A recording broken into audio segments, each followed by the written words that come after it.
This particular video is for the students जिन्होंने may be इसके बारे में सुना है, इसकी समरी पहले देखी है या पढ़ी है।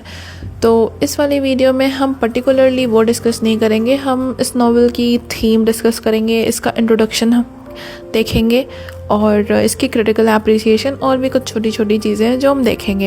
एक्चुअली एग्ज़ाम में जब आपसे क्वेश्चन पूछा जाता है तो डायरेक्टली ये बहुत कम बोला जाता है कि आप इसकी समरी बताएं, पर ये सब चीज़ें बहुत इंपॉर्टेंट होती हैं जो आपको इंक्लूड करनी होती है कई बार अलग अलग क्वेश्चंस में। तो this video is about that.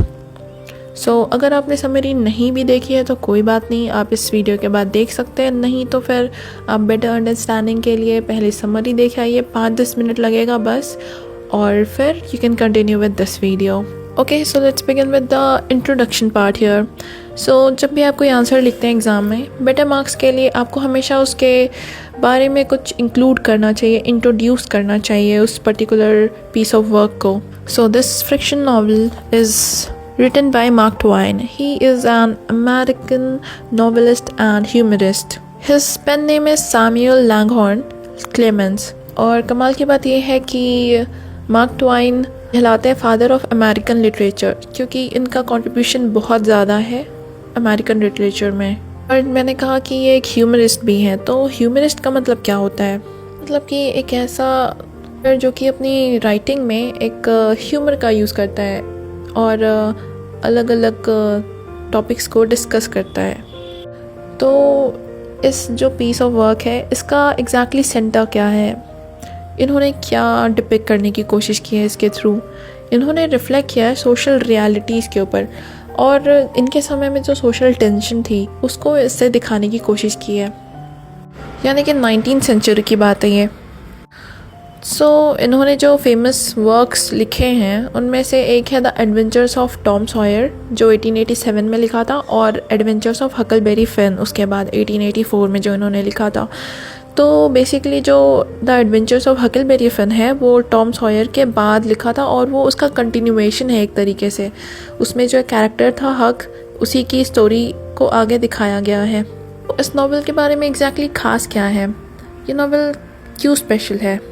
Twine जो जाने जाते हैं अपने विट के लिए, और वो सटायर भी यूज़ करते हैं अपनी राइटिंग्स में। तो मतलब होता है किसी चीज़ को क्रिटिसाइज़ करना इन अ वे कि वो थोड़ी फ़नी भी लगे, यानी कि हिंदी में बोले तो व्यंग करना, आयरनी भी होती है इसमें। ओके, और मास्टरी ऑफ कोलोकियल स्पीच, अब इसका क्या मतलब होता है? एक ऐसी भाषा, बोलचाल वाली भाषा जो हम यूज़ करते हैं जो नॉर्मली फॉर्मली हम यूज़ नहीं करते हैं। और इस नावल से इन्होंने रेसिज्म और इनइक्वालिटी को क्रिटिसाइज़ किया है। तो ये नावल एक क्रिटिक है इन दोनों चीज़ों की, यानी कि रेसिज्म और इनइक्वालिटी। ओके, अब देखते हैं कि ये नावल किस के बारे में है। This novel is a critique of American society that is before pre civil war. Okay, so ये एक जर्नी के बारे में है ऑफ हक फिन, मतलब कि जो हकलबेरी फिन है उसको अगर आप निकनेम दें तो वो हक फिन होता है, तो नॉवेल में हम उसे हक ही बुलाएंगे। और एक रन अवे स्लेव के बारे में जिसका नाम जिन है, वो एक ब्लैक इंस्लेव्ड स्लेव है जो कि अपनी फ्रीडम चाहता है और भाग चुका है इसलिए। तो दोनों ही मिसिसिपी रिवर आते हैं और वहाँ पे अपनी जर्नी शुरू करते हैं इन सर्च ऑफ फ्रीडम।